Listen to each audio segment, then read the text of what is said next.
오늘 우리 교회는 사랑의 주님, 치유하여 주시는 주님만 바라보며 온라인으로 예배를 드립니다. 우리의 믿음과 우리의 기도와 우리의 예배를 통해서 주님께서 놀라고 복된 일을 이 땅에 베풀어 주실 것입니다. 사도신경으로 신앙을 고백하시겠습니다. 전능하사 천지를 만드신 하나님 아버지를 내가 믿사오며 그 외아들 우리 주 예수 그리스도를 믿사오니 이는 성령으로 잉태하사 동정녀 마리아에게 나시고 본디오 빌라도에게 고난을 받으사 십자가에 못 박혀 죽으시고 장사한 지 사흘 만에 죽은 자 가운데서 다시 살아나시며 하늘에 오르사 전능하신 하나님 우편에 앉아 계시다가 저리로서 산자와 죽은 자를 심판하러 오시리라. 성령을 믿사오며 거룩한 공예와 성도가 서로 교통하는 것과 죄를 사하여 주시는 것과 몸이 다시 사는 것과 영원히 사는 것을 믿사옵나이다. 아멘. 찬송가 521장으로 하나님께 찬송을 올려드리시겠습니다.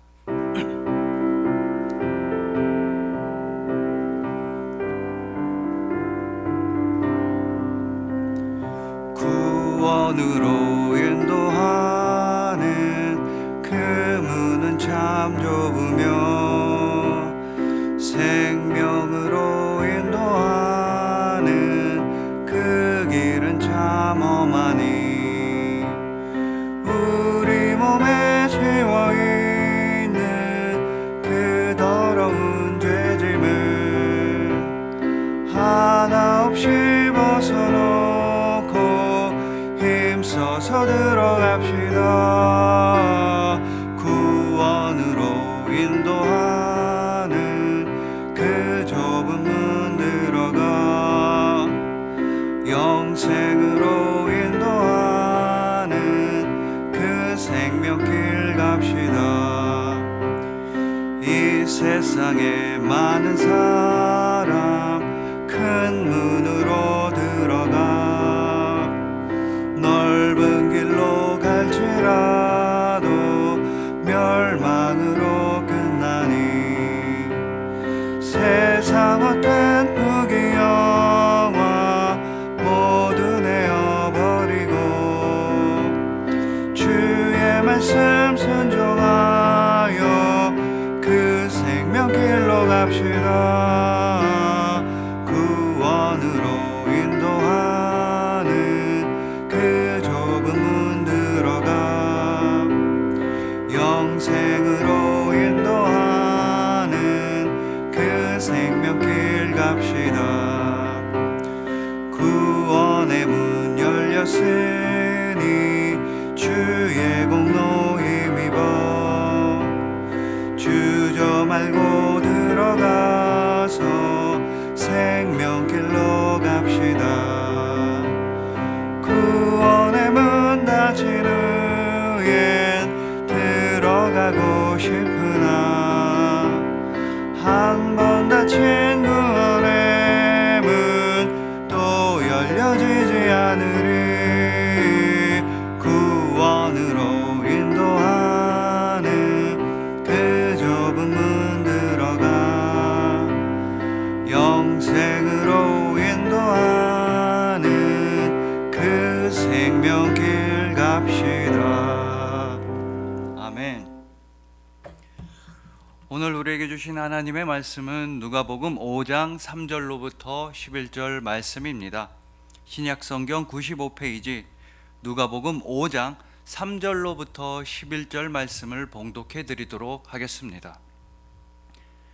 예수께서 한 배에 오르시니 그 배는 시몬의 배라.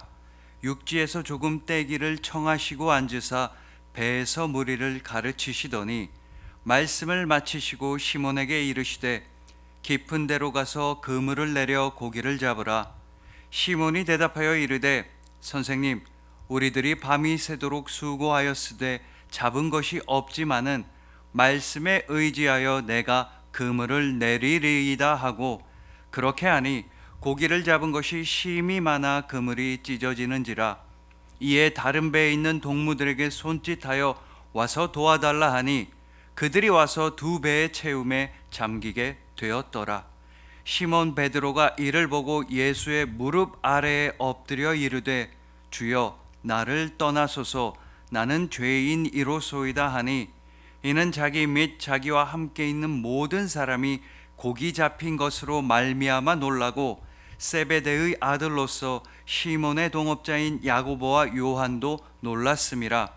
예수께서 시몬에게 이르시되, 무서워하지 말라, 이제후로는 내가 사람을 취하리라 하시니, 그들이 배들을 육지에 대고 모든 것을 버려두고 예수를 따르니라. 아멘. 기도드리시겠습니다.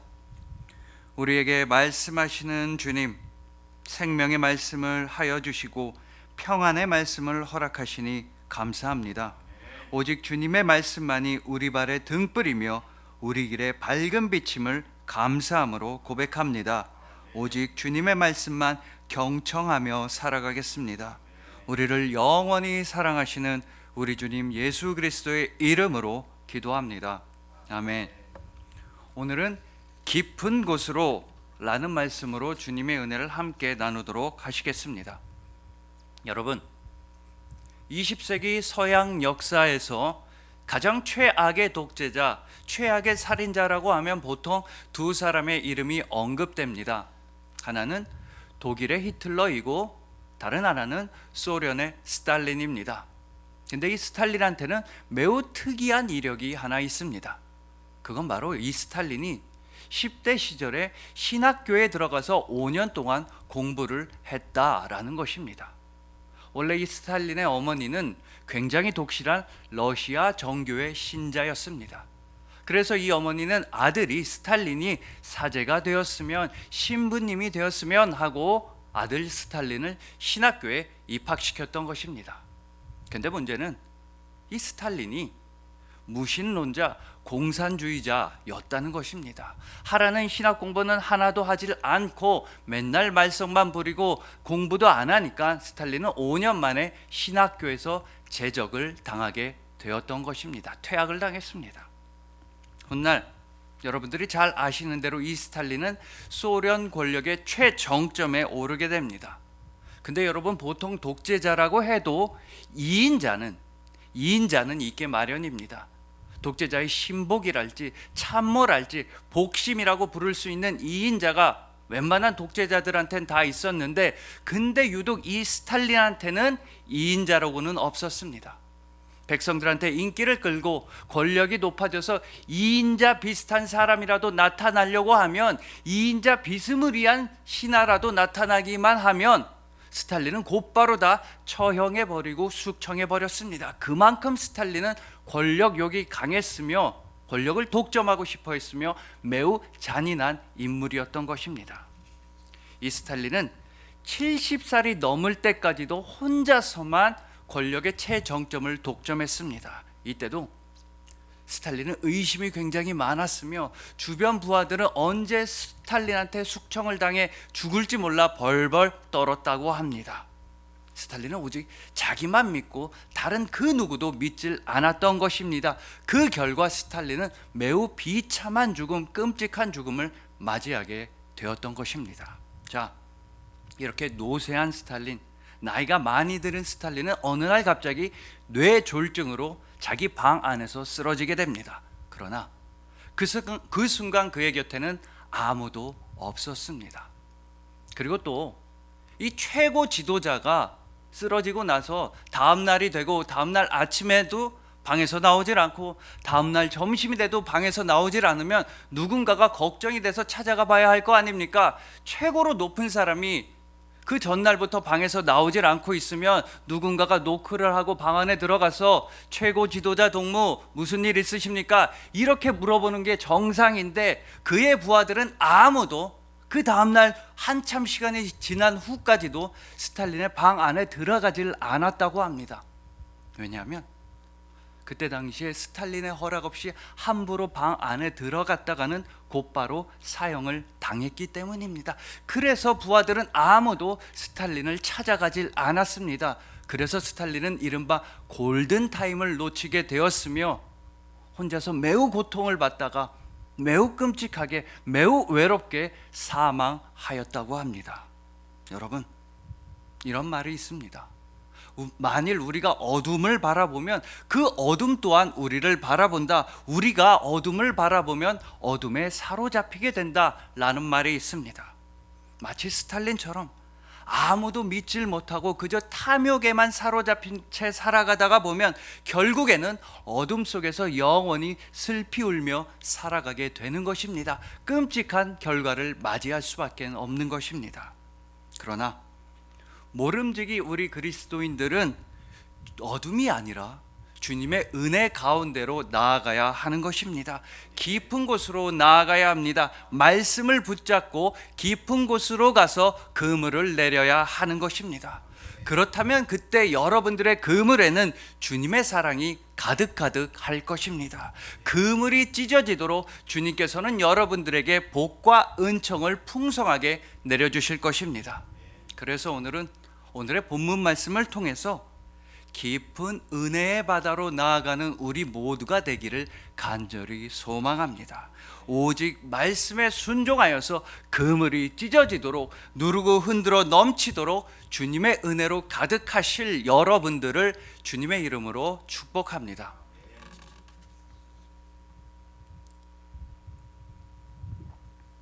자, 오늘 본문 말씀은 여러분들이 너무나도 잘 아시는 말씀입니다.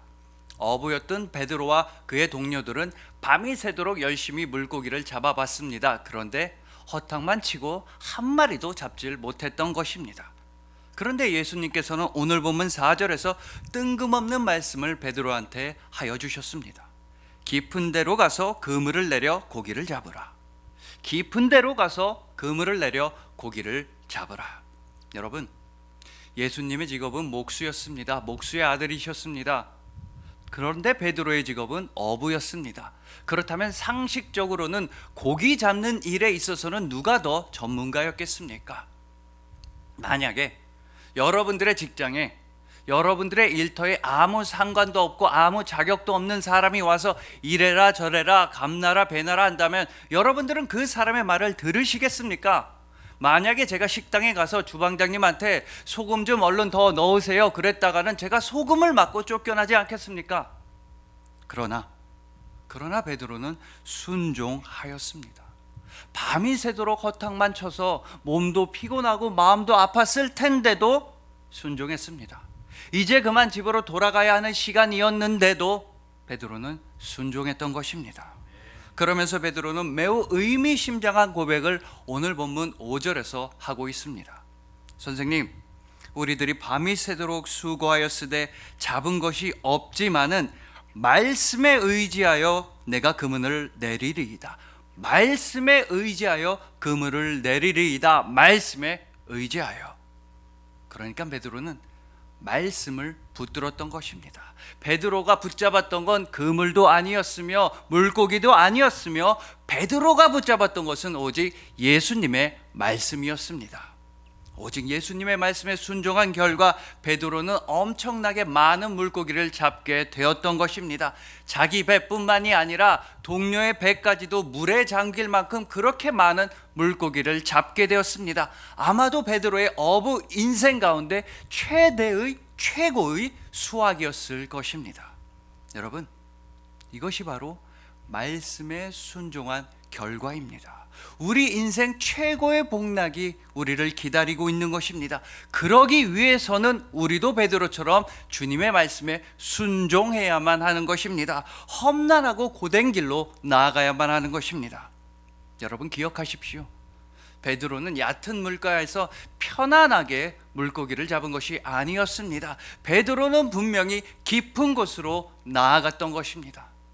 또한 베드로가 가만히 있는데 물고기들이 알아서 베드로의 배로 뛰어들어온 것도 아니었습니다. 베드로는 분명히 그물을 내리는 순종을 하였던 것입니다.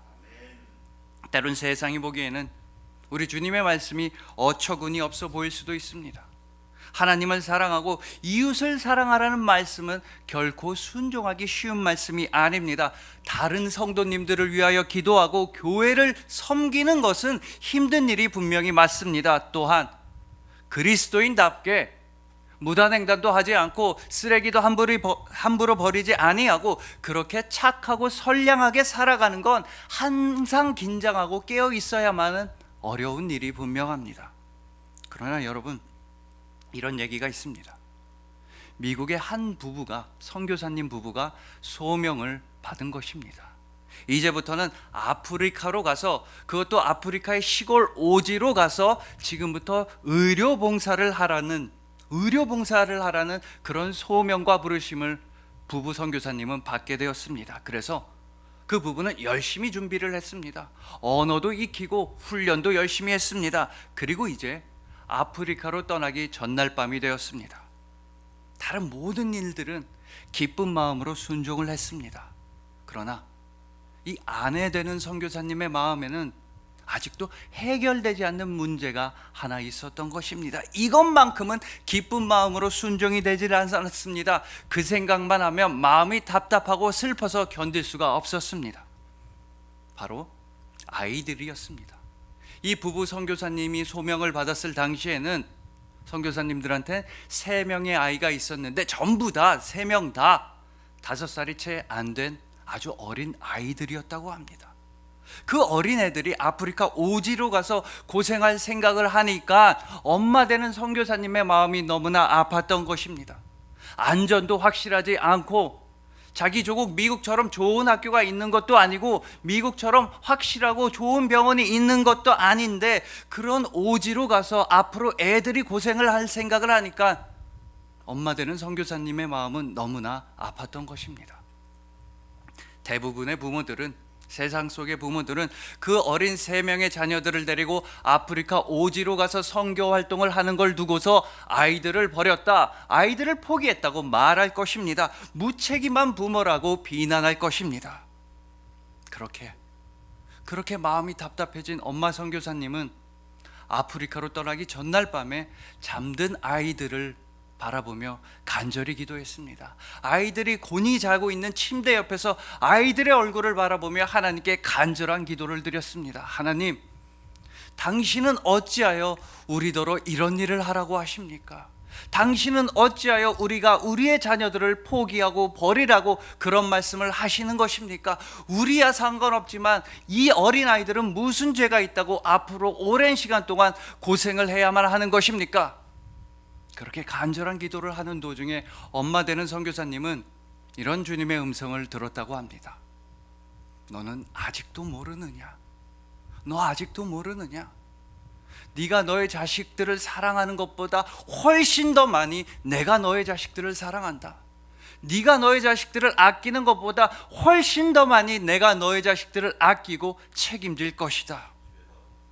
여러분, 또한 아브라함을 기억하십시오. 100세에 얻은 아들, 그 귀한 아들 이삭을 바치라는 음성을 들었을 때 아브라함의 마음이 얼마나 아팠겠습니까? 성경에서 그때 아브라함의 심경을 말씀하지 않는 것은 아마도 아브라함의 마음이 그만큼 찢어지도록 아팠기 때문은 아닐까라고 추측을 해봅니다. 그러나 그럼에도 불구하고 아브라함은 모리아 산으로 나아갔습니다. 순종했습니다. 깊은 곳으로 나아갔습니다. 아들 이삭마저도 하나님께 올려드리려고 했던 것입니다. 아마도 아브라함에게도 이 엄마 선교사님 같은 확신이 있었을 것입니다. 비록 내 마음은 찢어지지만 하나님께서 내 아들을 나보다 훨씬 더 많이 사랑하신다. 내가 내 아들을 사랑하고 아끼는 것보다 하나님께서는 내 아들을 훨씬 더 사랑하시고 훨씬 더 아껴주신다. 여러분, 이처럼 순종의 길은 쉽지가 않습니다. 그러나 우리는 아브라함을 통해서 순종의 길 끝에는 창대한 복이 완성되었음을 분명히 목격하는 것입니다. 또한 오늘 본문의 베드로를 통해서도 우리는 확인할 수가 있습니다. 예수님의 말씀을 붙잡고 깊은 곳으로 나아가서 그물을 내렸을 때 수많은 물고기를 잡게 되었음을 우리는 확인하게 되는 것입니다. 그리고 저는 여러분의 삶을 통해서도 확인할 수가 있는 것입니다. 순종의 열매가 얼마나 아름다운 것인지를 저는 여러분의 삶을 통해 확인하고 있습니다. 예수님께서 여러분을 얼마나 사랑하시는지를 여러분의 삶을 통해 저는 확신할 수가 있습니다. 여러분들의 인생에 있어서 가장 최고의 복은 바로 여러분들이 예수님을 믿게 되었다라는 것임을 저는 확신할 수가 있는 것입니다. 잊지 마십시오. 여러분들이 여러분 자신을 사랑하는 것보다 훨씬 더 많이 주님께서 여러분들을 사랑하십니다. 또한 잊지 마십시오. 여러분들이 여러분들의 가족을 사랑하는 것보다 훨씬 더 많이 주님께서 여러분들의 가족들을 사랑하여 주십니다. 여러분들이 주님을 사랑하는 것보다 훨씬 더 많이 주님께서 여러분들을 사랑하여 주시는 것입니다. 그러니 부디 깊은 곳으로 나아가십시오. 말씀을 붙잡고 말씀만 붙잡고 나아가십시오. 세상이 보기에는 답답한 그 길로 나아가십시오. 순종의 길, 헌신의 길, 낮아지고 섬기는 길로 나아가시길 소망합니다. 그곳에선 예수님께서 기다리고 계십니다. 십자가를 지시고 돌아가신 예수님께서 여러분을 기다리고 계시며 죽음에서 부활하신 예수님께서 여러분을 그 길 끝에서 기다리고 계십니다. 깊은 곳으로 나아가십시오. 깊은 사랑으로, 깊은 은혜의 바다로, 깊은 믿음의 길로 나아가시길 소망합니다. 오직 예수 그리스도의 보혈을 맞는 그 자리, 십자가의 자리, 예수님의 바로 옆 자리만이 우리의 자리인 것입니다. 그리스도인들은 십자가 말고는 다른 자리로 나아갈 수가 없는 것입니다. 오직 말씀을 붙잡고 오직 순종으로써 예수님과 가장 가까운 곳으로, 예수님과 가장 가까운 자리로 나아가시는 여러분들을 주님의 이름으로 축복합니다. 자, 이제 다음으로 오늘 본문 말씀은 무엇보다 주님의 부르심에 관한 말씀이다. 주님께서 우리에게 허락하시는 소명에 관한 말씀이다 라는 점에 대해서 함께 나누어 보도록 하겠습니다. 자, 오늘 본문의 마지막 즈음에 이르면 시몬 베드로와 야고보와 요한은 이제부터는 예수님만 따르기로 결단합니다. 그 세 사람은 생업을 포기했습니다. 배도 버리고 그물도 버리고 직업도 버리고 기껏 잡은 물고기들도 다 버렸습니다. 오늘 본문 11절은 분명히 증언하는 것입니다. 그들이 배들을 육지에 대고 모든 것을 버려두고 예수를 따르니라. 모든 것을 버려두고 그들은 예수님만 따랐던 것입니다. 이전까지는 어부였던 사람들이 지금부터는 예수님의 제자가 되었습니다. 이전까지는 물고기를 잡던 사람들이 지금부터는 사람을 낚는 어부가 되기로 결단을 했던 것입니다. 그리고 이 모든 일은 예수님의 한마디 말씀, 예수님의 부르심의 말씀으로부터 시작되었다는 것이 매우 중요합니다. 우리 모두가 잘 아는 본문 10절 말씀입니다. 이제후로는 내가 사람을 취하리라 하시니. 우리는 예수님의 이 말씀, 우리를 불러주시는 이 말씀을 너무나 좋아하고 너무나 사랑합니다. 왜냐하면 우리 모두 다 예수님의 부르심을 받았기 때문입니다. 예수님께서 우리를 친히 불러주셨기 때문에 우리는 예수님을 믿을 수 있게 되었고 예수님만 따를 수 있게 되었고 구원의 길을 밟아나갈 수 있게 되었던 것입니다. 또한 오늘 본문에 등장하는 제자들과 마찬가지로 우리 역시도 많은 것을 버려두고 모든 것을 버려두고 많은 것을 희생하면서 지금 이 순간 예수님을 따르고 있기 때문이기도 하는 것입니다. 예배를 드리기 위해서라면 지금 이 순간도 여러분들은 많은 것을 포기하고 많은 것을 버려두고 예수님을 만나러 나오신 분들입니다. 쉽게 말해서 지금 세상에 많은 사람들은 이 시간에 잠을 자고 있거나 편하게 쉬고 있거나 아니면 놀러 나갔을 것입니다. TV를 보면서 정말 안락하게 쉬는 사람들도 있을 것이며 맛있는 걸 먹고 있는 사람들도 있을 것입니다. 그러나 여러분들은, 우리 그리스도인들은 그런 안락함과 즐거움과 편안함을 모두 다 버려두고 다 뒤로 하고 오직 예수님을 만나기 위해 지금 이 순간 예배를 드리고 있는 것입니다. 또한 예수님을 따르기 위해서라면 우리는 일상에서도 또 직장 생활에서도 많은 것을 버려두고 포기해야만 합니다. 우리도 다른 사람들처럼 좀 누워서 편안하게 쉬고 싶지만 그리스도인들은 그 시간에 말씀을 읽어야 합니다. 기도를 해야 하며 큐티를 해야 하는 것입니다. 언제나 선한 영향력을 나타내며 우리는 살아야 하는 것입니다. 이것이 바로 주님의 부르심이며 주님의 은혜입니다. 우리 모두는 주님의 부르심에 아멘으로 응답하며 기쁘고 복된 삶을 누리고 있는 중인 것입니다. 그러나 주님의 부르심, 주님께서 우리에게 허락하신 소명에 있어서 우리가 절대로 잊어서는 안 되는 단계나 핵심이 있다고 신학자 리처드 헤이스는 말합니다. 그러면서 리처드 헤이스는 반드시 한 번쯤은 오늘 본문과 더불어서 이사야 6장을 함께 읽어볼 것을 우리에게 강력히 추천하고 있습니다. 그래야지만 주님의 부르심, 주님의 소명에 대해서 우리가 확실하게 더 깨달을 수가 있다라고 말합니다. 그러니까 누가복음 5장의 부르심과 이사야서 6장의 부르심에는 우리가 반드시 깨달아야만 하는 공통점이 있다는 것입니다. 자, 이사야서 6장을 보면 이사야가 처음으로 부르심을 받는 장면이 등장합니다. 하나님께서 이사야를 하나님의 선지자로 불러주시는 것입니다. 이때 이사야는 매우 놀라운 환상 하나를 보게 됩니다. 매우 높은 보좌 위에 하나님이 앉아 계셨으며 하나님의 옷자락은 성전을 뒤덮고 있었습니다. 또한 천상의 피조물들인 스랍들은 하늘을 날아다니면서 이사야 6장 3절에서 이런 찬송을 부르고 있는 환상을 보았던 것입니다. 거룩하다, 거룩하다, 거룩하다, 만군의 여호와여, 그의 영광이 온 땅에 충만하도다. 그러자 성전이 마구 흔들리면서 거룩한 연기로 가득 차게 됩니다. 이런 놀라운 환상, 이런 장대한 환상을 보게 된 이사야의 반응은 과연 무엇이었습니까? 선지자 이사야는 그런 놀라운 환상을 보고 주님의 영광을 보고 기뻐하거나 즐거워하거나 신나하질 않았습니다. 역시 나를 선지자로 세워주시려고 이런 놀라운 환상, 하나님의 영광을 나한테 보여주시는군요. 나 정도 되니까, 나 정도 되는 사람이니까 이런 환상을 보여주시는군요. 이사야는 이렇게 자랑하지를 않았습니다.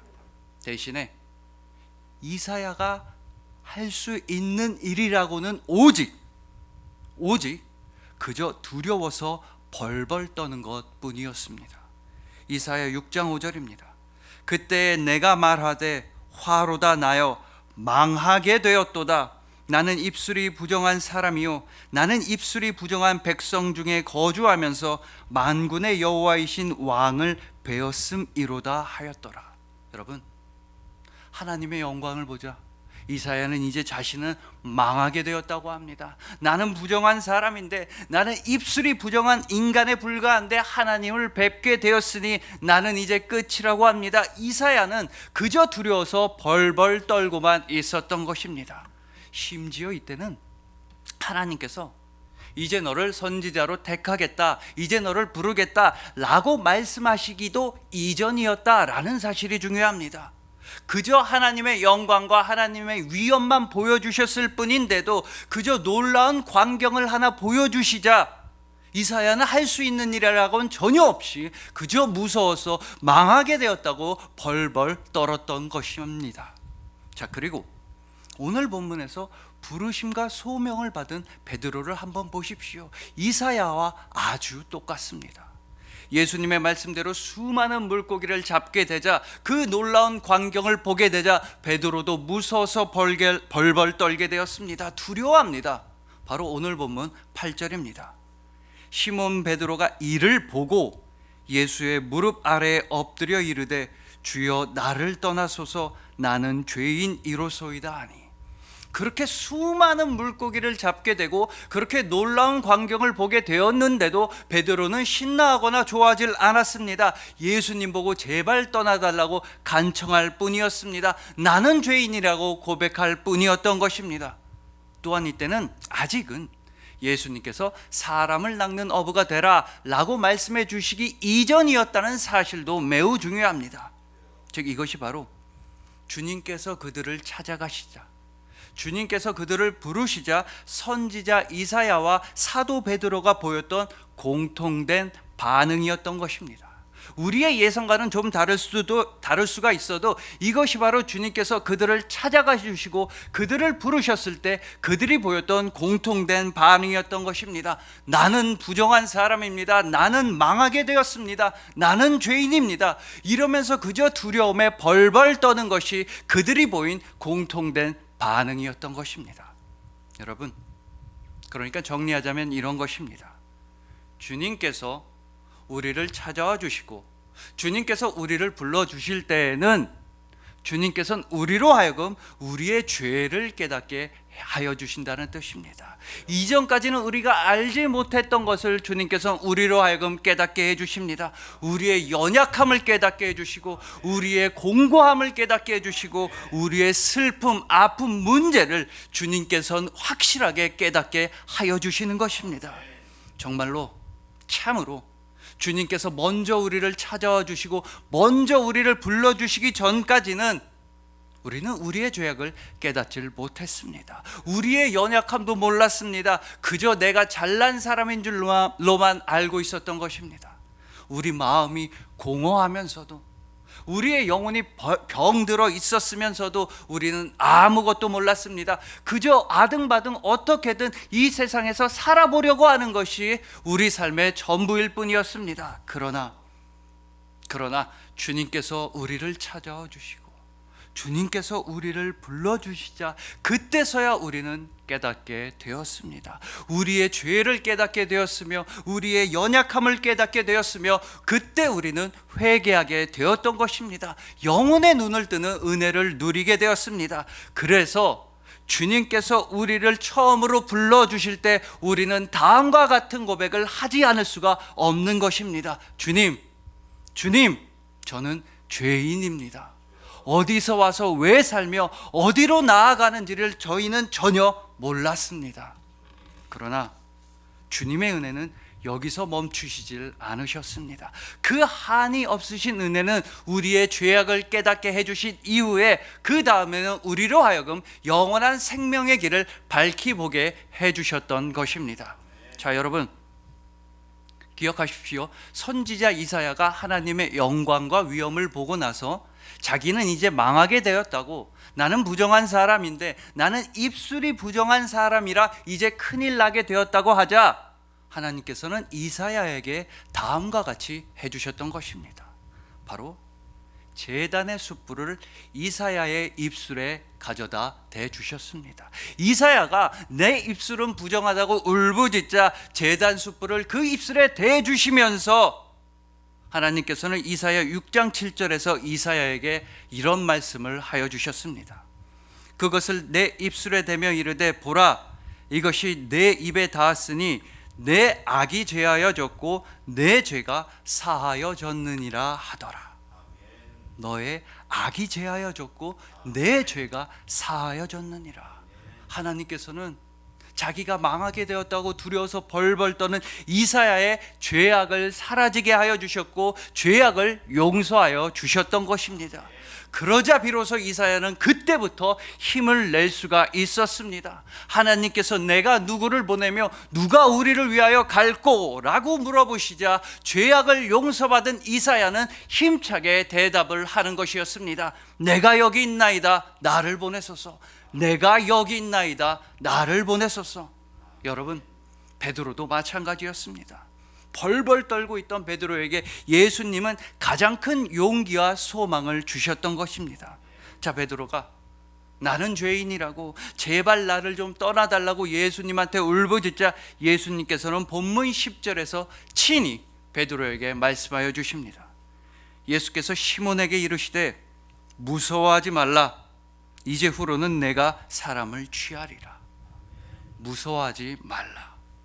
예수님께서는 가장 먼저 무서워하지 말라고 말씀해 주셨습니다. 사람을 낚으라는 말씀보다 먼저 해주신 말씀이 무서워하지 말라라는 말씀이라는 사실을 기억하시길 바랍니다. 나는 죄인이라고, 나는 용서받지 못한다고 무서워서 벌벌 떨고 있는 베드로한테 예수님께서 가장 먼저 해주신 말씀은 바로 무서워하지 말라 라는 말씀이었음을 반드시 기억하십시오. 왜냐하면 주님께서는 여러분들에게도 똑같이 말씀하여 주시기 때문인 것입니다. 너희의 악이 죄하여 졌고 너의 죄가 사하여 졌느니라. 무서워하지 말라. 여러분, 성부와 성자와 성령께서 여러분들의 죄악을 사하여 주시고 여러분들에게 천국의 길을 보여주셨습니다. 절대로 무서워하지 말라고, 담대하라고 말씀하여 주셨습니다. 우리는 이제 더 이상은 영 죽을 죄인이 아닌 것입니다. 우리는 오직 그리스도 예수의 보혈로 말미암은 의인입니다. 하늘나라 백성, 아버지의 자녀들인 것입니다.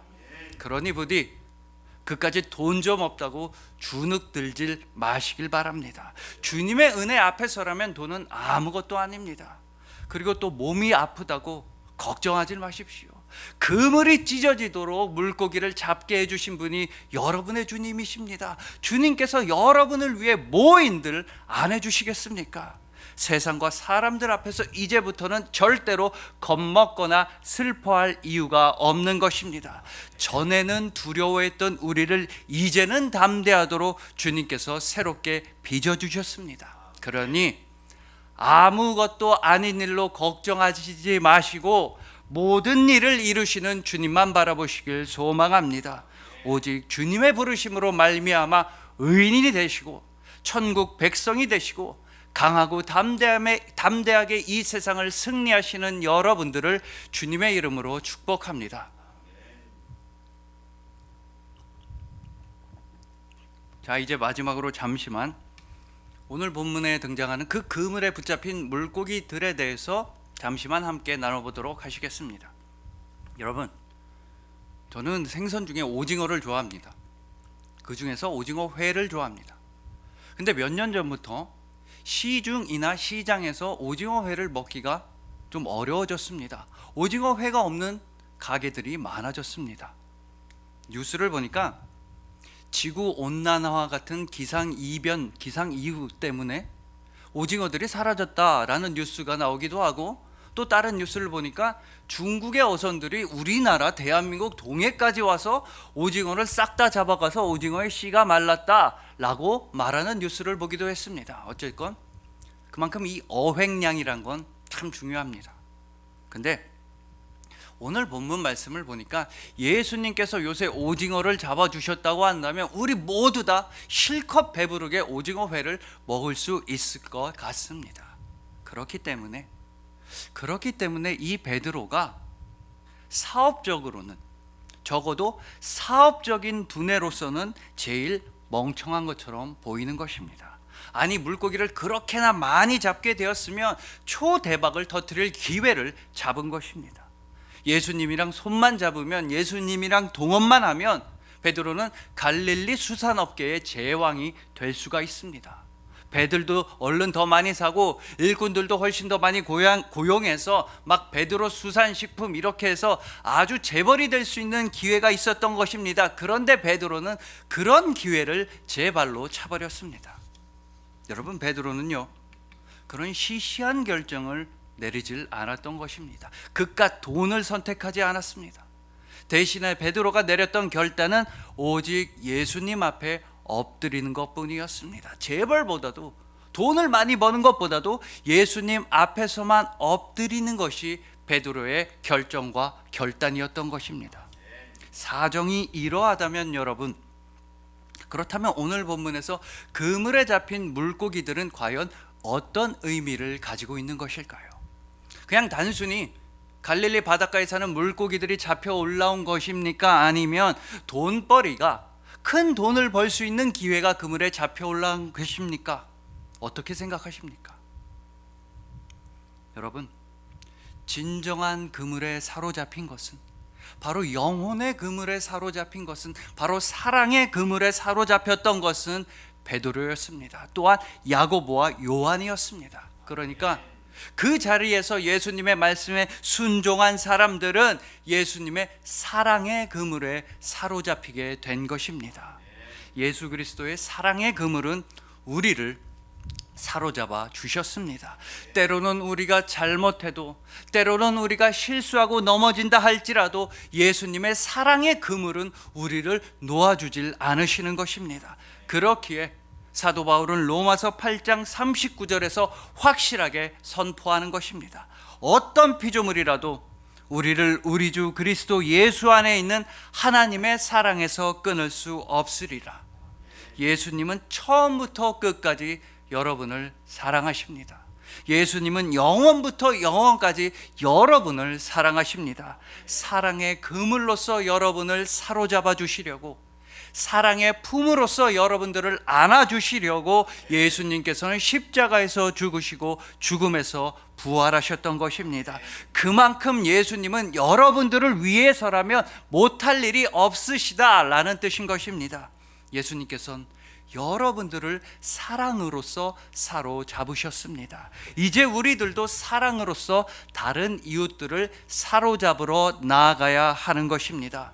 예수 그리스도의 복음을 전해야 하며 착하고 좋고 선하고 아름다운 일을 해야만 하는 것입니다. 그것이 바로 사랑의 어부들인 그리스도인이 해야만 하는 길인 것입니다. 그 예수 그리스도께서 오늘 본문을 통해 여러분들에게 말씀하십니다. 깊은 곳으로 나아가라. 무서워하지 말라. 사람을 낚는 어부가 되어라. 내가 너를 영원히 사랑한다. 잊지 마십시오. 예수님께서는 영원히 여러분들을 사랑하십니다. 그리하여 주님의 말씀에 순종해서 주님의 말씀만 붙잡고 깊은 곳으로 나아가시는 여러분들, 주님의 은혜로 말미암아 더 이상은 무서워하지 아니하고 담대하게 이 세상을 승리하시는 여러분들, 예수 그리스도의 영원한 사랑을 받으시는 여러분들을 진심으로 사랑하고 축복합니다.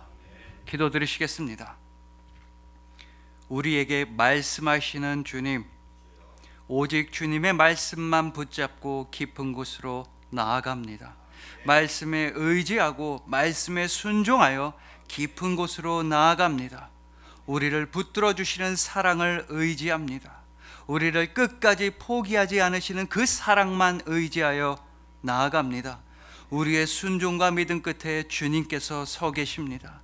모든 복락과 기쁨과 평안을 부어주시는 주님만 바라봅니다. 사람을 낚는 업으로 우리를 세워주시고 복음을 전하는 그리스도인으로 우리를 세워주시니 감사합니다. 오직 말씀의 반석 위에서 행하며 믿으며 사랑하겠습니다. 우리를 영원히 사랑하시는 우리 주님 예수 그리스도의 이름으로 기도드렸습니다. 아멘. 이제는 우리에게 생명의 말씀을 하여 주시고 평안의 말씀을 하여 주시고 부르심의 말씀을 하여 주시는 우리 주님 예수 그리스도의 은혜와 그물이 찢어지도록 누르고 흔들어 넘치도록 우리를 채워주시는 하나님 아버지의 사랑과 오직 말씀만 붙잡고 깊은 곳으로 나아가도록 우리를 인도하시는 보혜사 성령님의 교통하심과 순종 주심과 말씀 주심이 오직 말씀에 순종하여 깊은 곳으로 나아가 이 세상을 담대하게 승리하며 지금 이 순간에 온라인으로 예배를 드리는 주님의 모든 자녀들의 머리 위에 지금부터 영원토록 함께할지어다. 아멘.